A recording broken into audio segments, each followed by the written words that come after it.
আমরা যে কোনো সেন্টেন্সের ক্ষেত্রে কখনো কি লক্ষ্য করেছি যে কোন সেন্টেন্সে এরকম আছে যে হ্যাজ হেড, হ্যাভ হেড অথবা হ্যাড হেড এগুলো একসাথে আছে?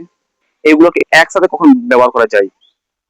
যদি আমাদের কাছে কোনো জিনিস যা আগের থেকেই আছে, আগের থেকে অনেক আগের থেকেই আছে, সেক্ষেত্রে আমরা হ্যাভ হেড একসাথে ইউজ করব। কিন্তু ব্যাপার হচ্ছে সাবজেক্টটা হতে হবে আই, উই, দে আর you.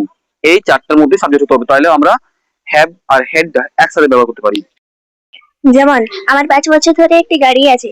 I have had a car for 5 years. আমার 2 দিন ধরে জ্বর আছে। I have had a fever for 2 days.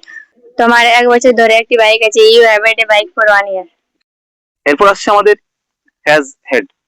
এক্ষেত্রে আমরা সেম রুলে ব্যবহার করবো, শুধুমাত্র এখানে সাবজেক্ট হতে হবে থার্ড পার্সন। যেমন তার 2 বছর ধরে একটি গাড়ি আছে। He has had a car for 2 years. রামের 2 দিন ধরে জ্বর। Ram has had a fever for 2 days. আমাদের লাস্ট অফ অল যেটা রয়ে গেছে সেটা হলো হ্যাডেড।